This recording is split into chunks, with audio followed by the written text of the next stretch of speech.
Hoy estuvo muy interesante la mañanera porque el presidente, bueno, le hicieron la pregunta a Lili Escobar o Dalia Escobar, si no mal recuerdo el tema de Allende Coahuila, esta masacre de 2011, que ya tiene mucho tiempo que hemos estado hablando nosotros eso y tratando de empujar este tema, ¿no? Y yo creo que poco a poco se va cerrando el círculo del gobierno de Felipe Calderón y sus cómplices. Pero bueno, para todo esto estrenamos un nuevo intro muy pequeño. Ojalá que les guste y si no les gusta, pues bueno, nos dicen y trataremos de mejorarlo. Pero ¿qué les parece? Comenzamos.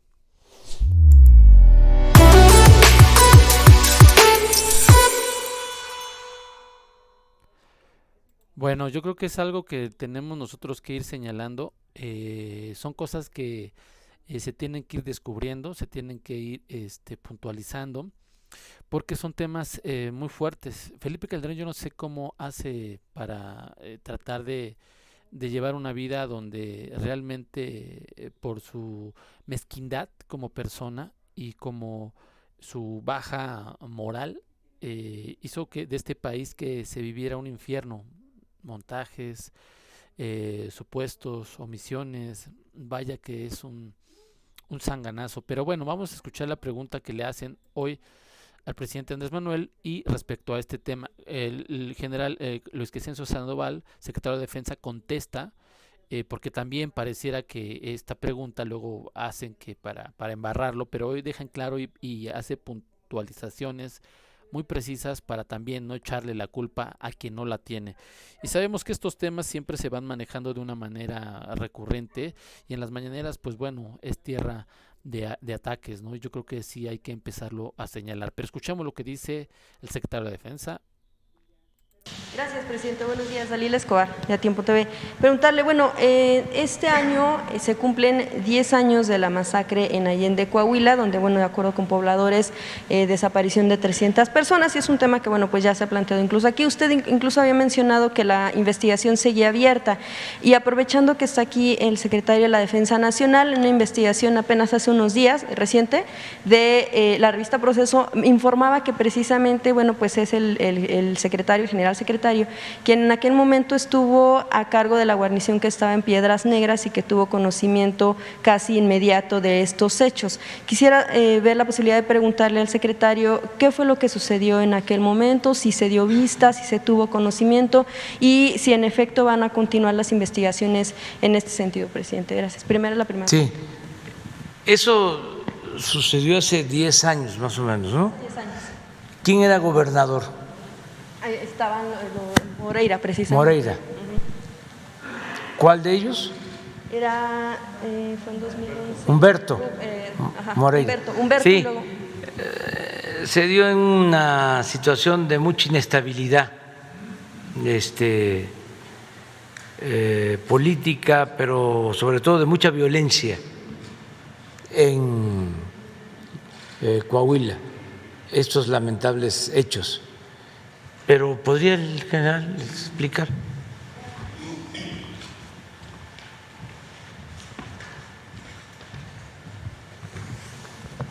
Bien, sí, efectivamente en el 2011, con fecha 1 de marzo, yo tomo oficialmente posesión de esa guarnición. Llego días después, esto sucede, lo que usted menciona, el día 18. Prácticamente estaba yo llegando ahí. Pero las responsabilidades de las guarniciones en aquellos momentos no eran las que ahorita se tienen. Las guarniciones militares no tienen una responsabilidad operativa, sino es una responsabilidad administrativa. Así estaba, así está, de hecho, nuestro reglamento de guarniciones militares. No se tenía injerencia. Yo cuando llego ahí no tenía más personal que el que estaba ahí en la guarnición, 22 elementos entre oficinistas, personal que atendía la parte administrativa de la guarnición. No había tropas para realizar operaciones, repito, porque no eran actividades o no tenía responsabilidad la guarnición en ese ámbito. Había efectivos ahí en la guarnición, o en esa área de una sección, 25 elementos que pertenecían al regimiento de Musquis, Coahuila. Era la fuerza operativa que se responsabilizaba de esa área, teniendo a bastante distancia su base principal. En aquellos entonces también Coahuila, además de lo que ya mencionó el señor presidente, la presencia de tropas era sumamente reducida. Teníamos una compañía de infantería, perdón, en Acuña, 200 hombres en Acuña, 150, 200 hombres, un regimiento de caballería en Musquis, casi en la parte central del territorio de ese estado, de ahí una unidad de infantería en Saltillo y otra más en Torreón. Era lo único que se tenía, las unidades alrededor de 500 hombres, es decir, contábamos con 1.500 hombres para poder cubrir todo ese gran territorio. Y bueno, la presencia obviamente de la delincuencia en ese estado.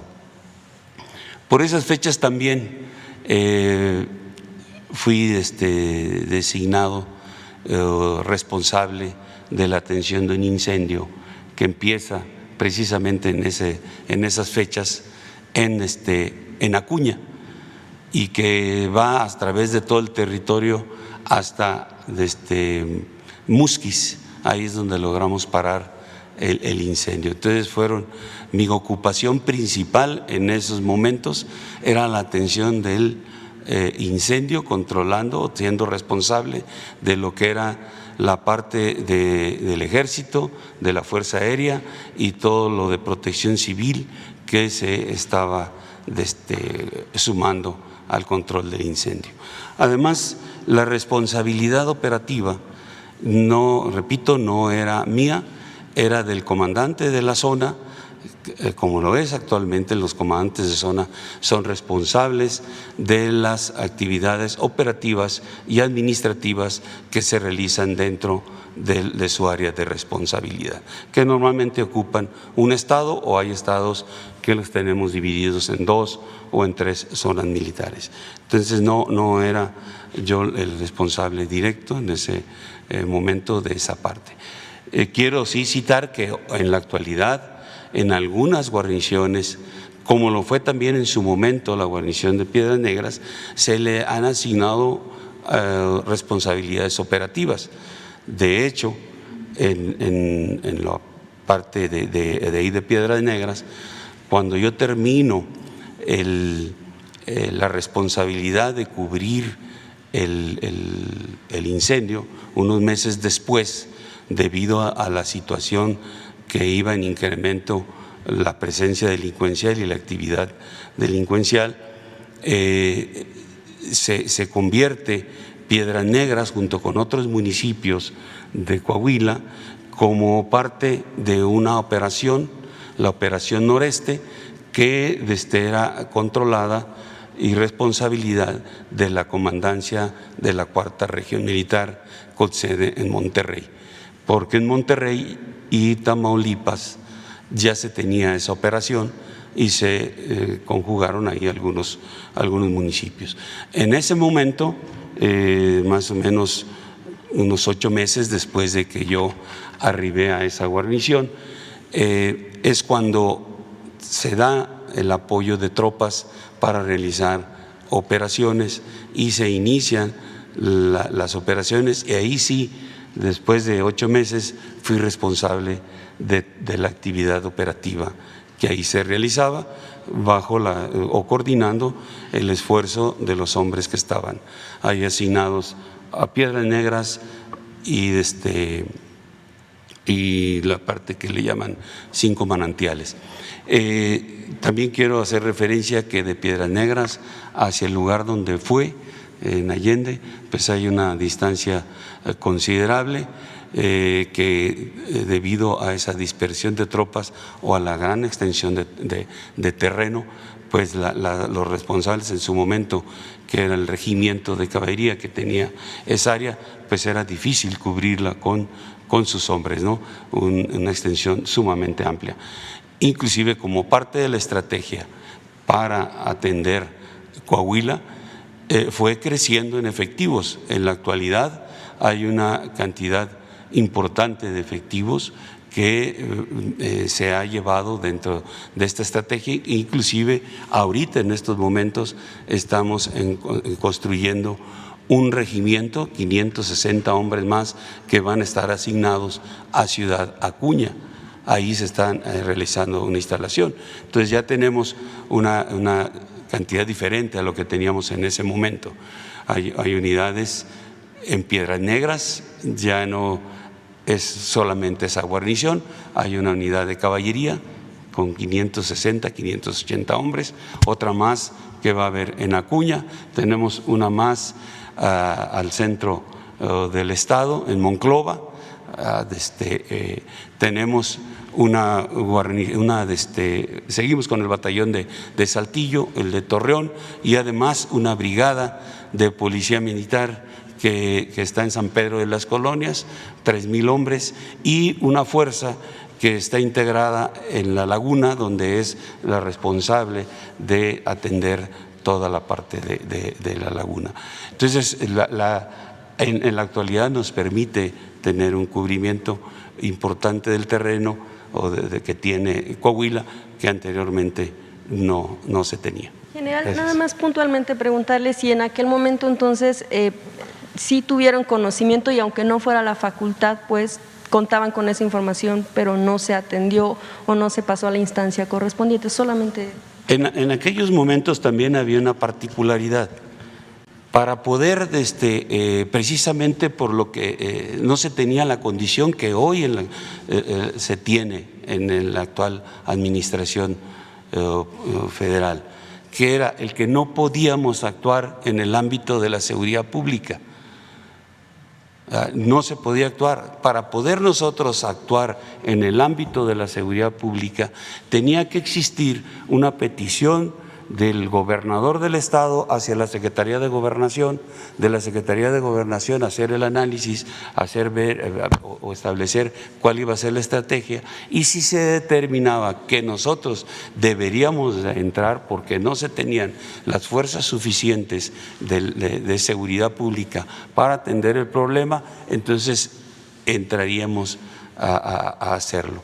Entonces tenía que nuestra participación era generada de una petición de las autoridades civiles, cosa que no ocurrió.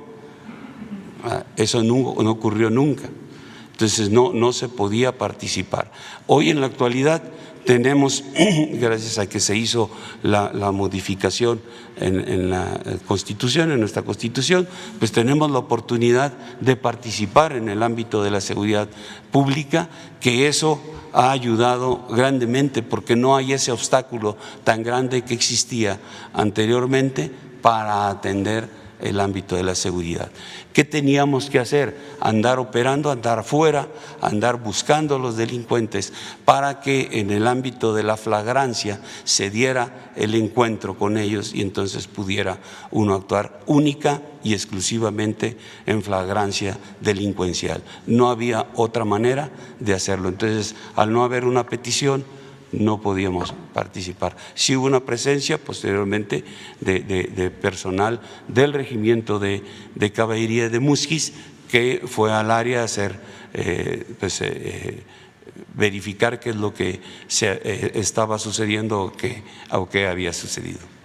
Gracias, general. Presidente, muchas gracias, general. Sobre este asunto, bueno, pues igual en nuestro medio ha podido constatar que aunado a esta crisis que se vivió sí hace 10 años, los pobladores ahora presentan la crisis económica, que sí, derivada del tema de la pandemia, pero lo que ellos mencionan es que ahora con el asunto de estar tan cerca precisamente de municipios que están pues dentro del decreto presidencial, donde tienen algunos beneficios fiscales, pues les ha afectado, y lo que ellos externan es que se sienten pues un tanto abandonados, pues no como tal por el gobierno gobierno federal, pero sí como lo que tiene que ver con este tipo de decretos y que por algunos kilómetros este pueblo pudiera, junto con Villa Unión y Morelos, pudieran convertirse en una especie de pueblos fantasmas. ¿Consideraría de nuevo el análisis de poder incluir estos municipios o de plano ya están fuera del decreto presidencial? Pues no lo descartamos, pero el plan tiene que ver con los municipios fronterizos, porque no solo son estos casos, hay otros en toda la frontera que están haciendo la misma solicitud. Bueno, está pidiendo lo mismo Baja California Sur, porque anteriormente se consideraba como parte de la estrategia de apoyo a la frontera desde la época de General Cárdenas a Baja California Sur. Pues entonces estamos viendo qué posibilidades tenemos de ayudar y estamos abiertos a eso. Va a depender mucho del balance general, porque todo lo que se obtenga de recaudación, que vamos bien, todo lo que ahorremos por la austeridad, es para el pueblo. Lo que no queremos es endeudar al país. Entonces tenemos que mantener finanzas públicas sanas. Entonces vamos viendo y priorizando. ¿Qué les digo, por ejemplo, a los pobladores de esa región y a todos los mexicanos? Que vivan en el pueblo que vivan del país, en la comunidad más apartada, en la ranchería, en el ejido, en la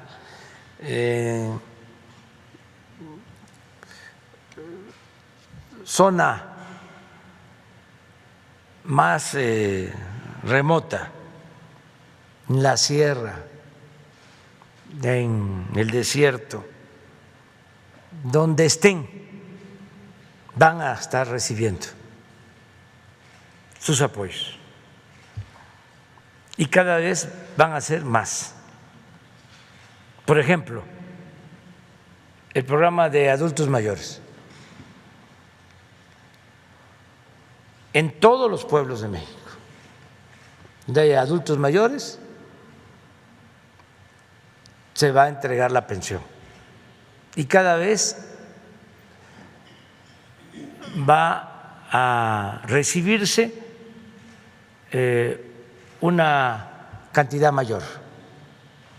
Mi compromiso es que a enero del 24 van a estar recibiendo el doble de lo que están recibiendo ahora.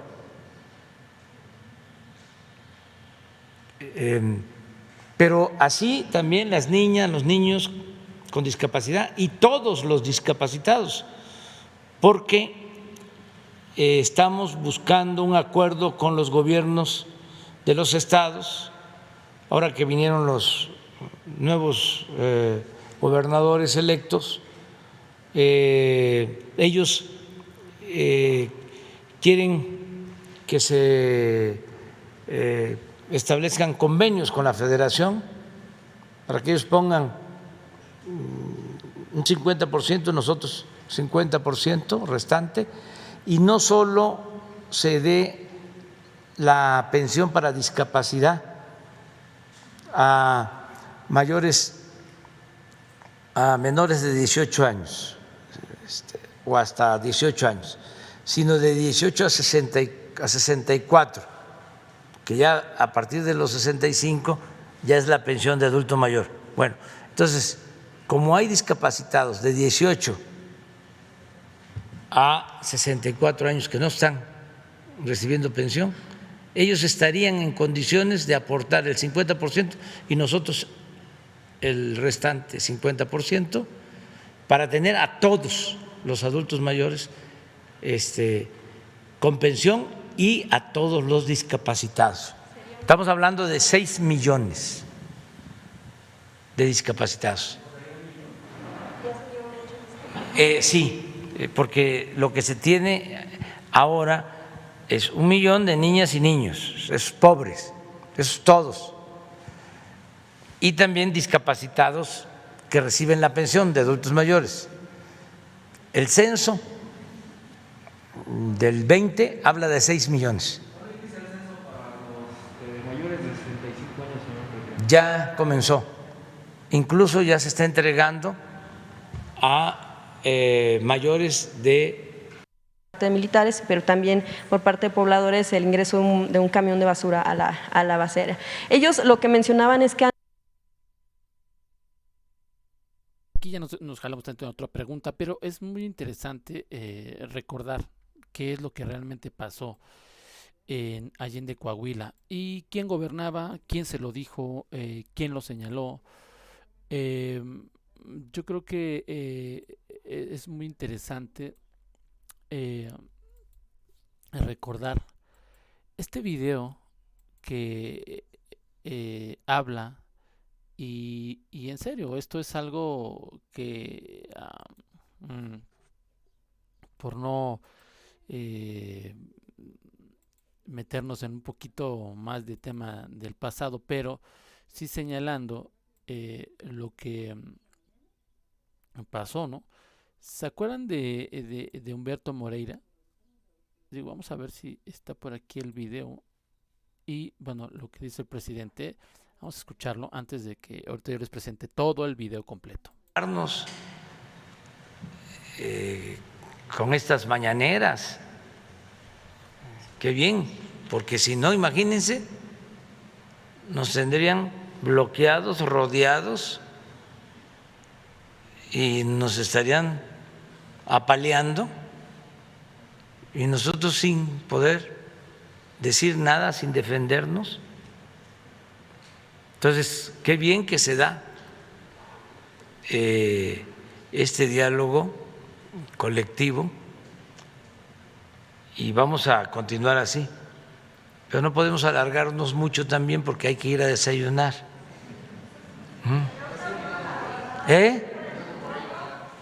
Ah, está el de Moreira. A ver, pon. Es que es interesante lo de esto.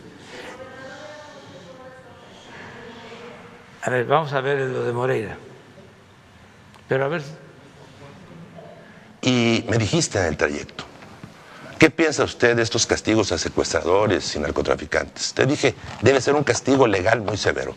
Y tú me dijiste que por ti mejor deberían ser asesinados. Me quedé impactado con tu respuesta. Era la respuesta de un criminal como Victoriano Huerta.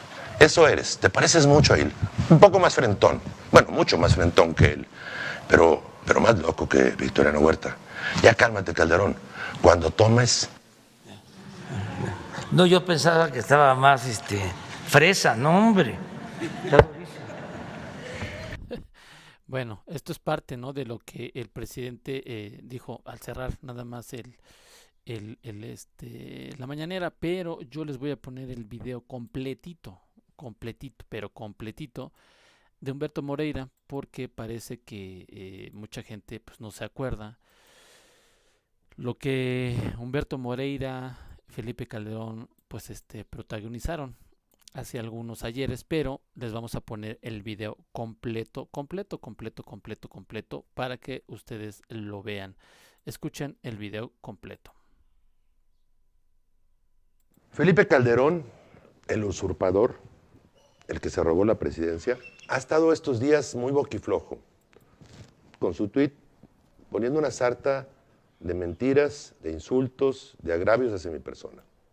Te quiero decir, Calderón, sí, a ti, a Felipe Calderón, al hombre del crimen, al hombre de la guerra, al hombre de los asesinatos, al hombre de las desapariciones, al hombre que se robó, como poco hombre, la presidencia de México. Te quiero decir que cuando tomes no tuitees, que razones lo que pasa cada que escribes alguna palabra. Tú sabes la persecución de la que fui objeto por tu culpa. Me denunciaron de todo, tus esbirros, de todo. Y de todo salí inocente. Pero no me regalaste nada. No existió un solo medio probatorio de todas las acusaciones. Me acusaron de muchas cosas. Aquí tengo las pruebas. De lo que dices es mentira. Enriquecimiento ilícito, lavado de dinero, operaciones con recursos de procedencia ilícita. La PGR, cuando fuiste presidente, ilegalmente, pero fuiste presidente, o ilegítimamente, mejor dicho, me exoneró de todo. No existieron, insisto, un solo medio probatorio. Yo no soy ratero como tú. Tú te robaste la presidencia. Eres el mayor ladrón que ha tenido México. Santana, un santo comparado contigo. Me acusaron de uso indebido de atribuciones, de la deuda pública, etcétera, y también no hubo un solo medio probatorio. Deuda que, por cierto, se generó por tu culpa, por ese odio que me tenías y me tenías a mí, y que se vio traducido en un perjuicio para todos los coahuilenses. Nunca nos quisiste apoyar, a pesar de que Coahuila mantiene al país. Después sacas el tema de lo de España, que genera el sospechosismo. Sí, de la injusticia que vivía en España. Pero te salió el tiro por la culata. El juez dijo que no había nada. Y luego 3 magistrados en España confirmaron que no había nada. Y aquí en el documento viene que se trasladaron a Estados Unidos y se dieron cuenta que no había nada, que era un bufón del cual tengo las pruebas para sacarlas en próximos días, de un testigo que tu gente pagó para atacarme. Sin embargo, omites algo muy importante. Tú sí estás embarrado con el narcotráfico, Calderón. Estás hasta las chanclas. Aquí estás, mira. Este es el pariente de tu compadre. Sí, del que le diste protección. Sí, de los Beltrán Leiva. No te hagas, Calderón. Acá está cómo tu compadre, con tu apoyo, le daba protección para el traslado de coca. Eso no lo dices, ¿verdad, Calderón? No, se te olvida. Por eso tomas tanto, para tratar de olvidar las atrocidades que cometiste. Pero en España te salió el tiro por la culata, Calderón. Sí. Te pusiste a hablar, a tender una trampa, a cometer una injusticia y se te olvidó que tu sobrino, está metido en este asunto. Está en la causa penal de España. Es raro que casi nadie hable de eso, ¿eh? Medios valientes que lo sacan. Y aquí, nada más y nada menos que tu prima, Calderón, ¿sí? Que está metida con su sobrino, donde admite que él está en sociedad con quienes tú dices que señalaron a mi persona estar involucrado en esto que jamás haría. Yo no soy un malandro como tú. Aquí está tu familia, que por cierto ella sigue trabajando contigo. Trabajó en Pemex y vaya que le diste buena chamba. Creo que sigue en tu nómina, ¿no? En esa nómina abultada que tienen los expresidentes. Pero aquí está lo de España, te salió el tiro por la culata. ¿Y qué nos puedes decir de esto, Felipe Calderón? Estás metido hasta las chacas, pero hasta las chanclas con el malandraje. Eres un malandro borracho y asesino. Eso es lo que eres tú. Y te vuelvo a mostrar. En España dicen que fueron a Estados Unidos y que no hubo nada. Que el testigo de pacotilla era igual que aquellos que inventabas, como los del Coahuilazo, cuando a propios militares castigaste injustamente. Eres un hombre del mal. Me puse a estudiar, soy profesor, licenciado en educación media, 3 diplomados, 4 maestrías y un doctorado. Pero estudié psicología infantil. Me puse a estudiar tu vida. Sé dónde está el origen de tu problema. Ojalá pudieras acudir con un especialista. Tu problema mental y de alcoholismo te lleva a cometer este tipo de cosas y barbaridades. Recuerdo muchas cosas, Calderón. Si quieres nos ponemos a hablar. Recuerdo aquella plática cuando ibas temeroso en el Hotel Quinta Real con empresarios y me decías nervioso, ¿qué va a pasar? ¿Qué va a pasar? Te veía yo con tanto temor, tan indefenso, tan temeroso. Entramos con los empresarios, nadie te agredió. A la salida sí te hicieron reclamos porque nunca mandaba recursos a Coahuila. Reclamos justos, además. Después te trasladaste a la alcoba con aquella, ¿te acuerdas? Yo estaba ahí. Y me dijiste en el trayecto, ¿qué piensa usted de estos castigos a secuestradores y narcotraficantes? Te dije, debe ser un castigo legal muy severo. Y tú me dijiste que por ti mejor deberían ser asesinados. Me quedé impactado con tu respuesta. Era la respuesta de un criminal como Victoriano Huerta. Eso eres, te pareces mucho a él.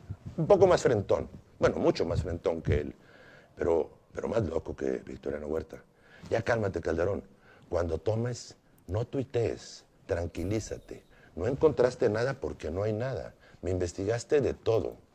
Me quisiste acusar de todo y lo hiciste, pero no encontraste nada porque no hay nada. Yo no soy ratero como tú.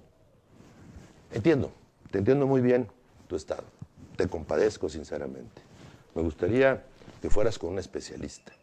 Me gustaría que conocieras todo esto. Lo que hablas de España y de Estados Unidos, aquí está. ¿Por qué a ti nadie te ha demandado? Yo sí.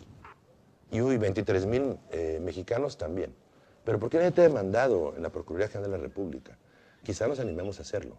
Yo te demandé a ti en la Corte Penal Internacional como criminal de guerra. Así que tú a mí no me has hecho ningún favor para aquellos que se confunden. Al contrario, me has perjudicado como nadie con investigaciones y con atrocidades que se han ido cayendo una a una. Te digo una cosa, Felipe Calderón, tu condena será eterna. Ya no tuitees cuando tomes. Sé que son pocos los minutos del día que pasas sin estar briago. Deja la etiqueta azul que tanto te gusta. Aquel que te tomabas cuando fuimos al Estadio Corona, que todo el estadio te mentó la madre. Yo me sentía muy incómodo, no había forma de platicar contigo. Estabas muy mal. Te aventaste 4 vasos, 4 fajos de estilito. Es decir, te aventaste casi 1 litro de whisky al lado mío. Y después aquel joven que agrediste cuando se quiso tomar una fotografía contigo. Estás mal, Calderón. Ya cálmate. Ve, por favor, a Oceánica. No sé qué te estás metiendo además del alcohol. Ve, por favor, a Alcohólicos Anónimos. Hay rehabilitación para ti. Ya cálmate, Calderón. Nos has hecho mucho daño a los mexicanos. Lo mejor es que te quedes en tu casa. Por favor, que te quiten ya el celular, el ordenador, la computadora, para que no estés tuiteando. Y reflexiona que todo el daño que me hiciste no causó más que más fortaleza en mí. Yo sí estoy limpio, tú no. Pues bueno, esto lo que se refiere a Moreira, pues bueno, es un tema de descripción de personalidad, de hechos, de acciones durante el sexenio de Felipe Calderón. Esto que pasó en Allende, Coahuila 2011, ya a finales casi del sexenio del expresidente Felipe Calderón, pero bueno, yo creo que al tiempo y la verdad y la justicia poco a poco lo va acorralando. La verdad tarda, o la justicia tarda, pero llega. Dale like a este video, suscríbete a nuestro canal y nos vemos en otro video. Chao, chao.